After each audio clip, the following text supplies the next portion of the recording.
Hi everyone, आप सभी को छठ पर्व की बहुत सारी शुभकामनाएं। वैसे तो ये पर्व पहले भारत में मुख्य रूप से बिहार में मनाया जाता था, लेकिन अब भारत के बहुत सारे हिस्सों में जहां जहां पर इस क्षेत्र के लोग मिलते हैं वे इस बड़े उत्साह के साथ इस पर्व को सेलिब्रेट करते हैं। भारत के बाहर भी यह पर्व कई देशों में मनाया जाता है, जहां ईस्टर्न यूपी के, बिहार के, झारखंड और उस क्षेत्र के लोग निवास करने के लिए कहीं और गए होंगे। छठ पर्व 4 दिनों का ये पर्व होता है। इसमें पहला दिन नहाय खाए के नाम से जाना जाता है। इस दिन महिलाएं उपवास रखती है, लेकिन वास्तविक रूप में कुछ बिहार के क्षेत्रों में पुरुष भी उपवास रखते हैं। जो उपवास रखते उन्हें परिव्यतीन के नाम से जानते हैं। पहले दिन सूर्य देवता की पूजा के साथ यह पर्व की शुरुआत होती है। कद्दू की सब्जी, दाल और चावल के रूप में भोजन ग्रहण किया जाता है और एक विशेष प्रकार की मिठाई ठेकुआ के लिए गेहूं एक पवित्रता के साथ मलमल के कपड़े में धोकर रखा जाता है। और फिर आता है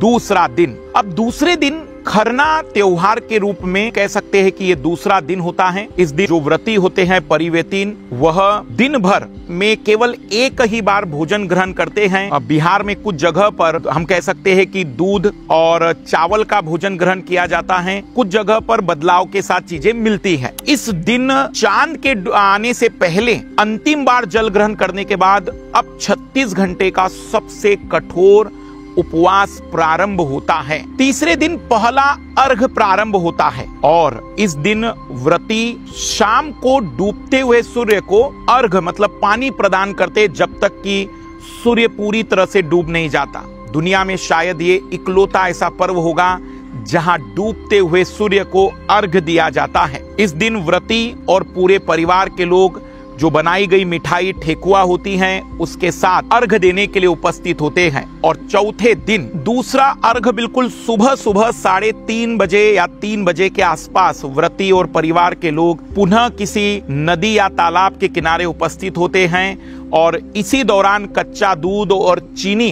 का पारण किया जाता है। ठेकुए की मिठाई को ग्रहण करके व्रती अपने उपवास को समाप्त करती है। एक कठोर निर्जला व्रत इसके साथ जुड़ा हुआ है।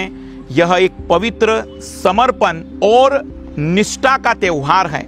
इसे भारत के पूर्वी भाग में बहुत उत्साह के साथ मनाया जाता है। 4 दिनों का यह त्योहार बहुत ही उत्साह और पूरी पवित्रता के साथ लोग समर्पण के साथ इसको मनाते हैं। मुझे जितनी जानकारी मिल पाई मैं वो आप तक शेयर कर पाया। यदि कोई गलती मुझसे हुई होगी तो मुझे आप कमेंट्स बॉक्स में सूचित करिएगा। मैं सुधार करने का पूरा प्रयास करूंगा।